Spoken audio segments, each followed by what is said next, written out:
Book 350. Good morning, good morning. Welcome back to Morning Motivation with Matthew Daniels, and today I'm going to tell you guys about the 7 deadly sins, part 7, lust.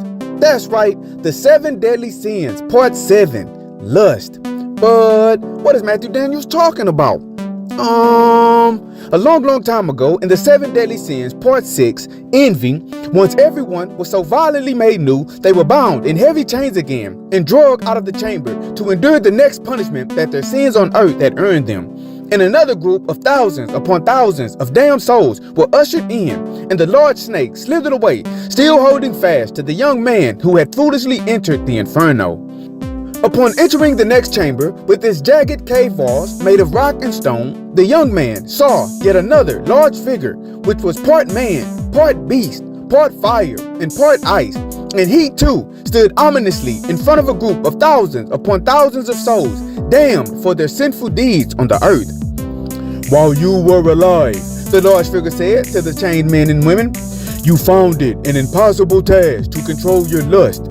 Instead of viewing your body and the bodies of others as the pure and holy temple of God, you chose to defile yourselves every chance that you got.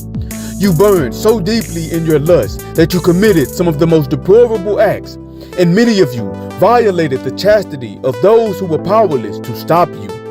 Indeed, there have been countless innocents who have traveled through death before all of you because of your deeds, and you will now account for all that you have said and done while upon the earth."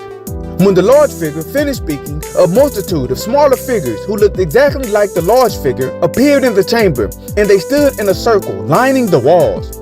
The young man watched as steel doors materialized in the cave walls, and the smaller figures opened them. The chained men and women looked on apprehensively as thousands upon thousands of beautiful women and handsome men came walking out. These men and women were the most attractive people the young man and the chained up damned souls had ever seen. These attractive humans walked up to those who were to be punished and began kissing them and caressing them. At first, those who were chained up flinched with fear, expecting to be hurt, but they eventually started to enjoy their punishment. "For committing the sin of lust," the large figure said, "you shall continue to burn in your lust here in the inferno." Then, as the attractive ones hugged and kissed the damned souls, their bodies ignited and their flesh became flames of fire. In an instant, the pleasure which the damned souls felt became excruciating pain, and no matter how much they tried to get free, the attractive ones held them tight. The young man, which was being held by the snake, started to squirm as the scent of burning flesh bombarded his nostrils, and the sounds of men and women screaming and screeching invaded his ears. His eyes, too, were forced to observe the horror before him. The attractive people, who had transformed their bodies into living flames, opened the mouths of their victims, and they began forcefully feeding their inflamed flesh to those bound up. The attractive people, who turned into flames, went down the throats of the lustful, and they burned them up from the inside with a fire which could not be put out. And the lustful saw the results of a lifetime on earth burning with uncontrollable lust.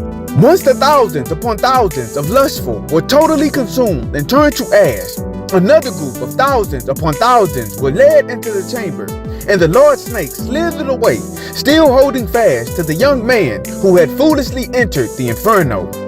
To be continued in the 7 deadly sins, part 8. And so, the morning motivation of today is the 7 deadly sins, part 7, lust. In this life, you have been born with a natural attraction to others that is the mechanism created by God to ensure the perpetuation of the human race. Indeed, without a natural inclination of attraction and desire, no one would be led to procreate and reproduce. However, mankind was made higher than the animals, and it is our charge to control this desire for the sake of a properly functioning society. Know for a fact that your body, mind, and spirit are all holy and pure, and you should not disrespect yourself or others by living life as a slave to uncontrollable lust. Today, hold yourself to a standard. Do not be led by your desires and lust, and always strive to do that which is good. And remember, you are awesome, you are amazing, you are wonderful, and you are great. And you are going to change the world. I just hope I'm still alive to see it, family. I'm out. Good morning. To order books in the Morning Motivation with Matthew Daniels book series, search Morning Motivation with Matthew Daniels on Amazon.com or visit www.dandyandbigherm.com.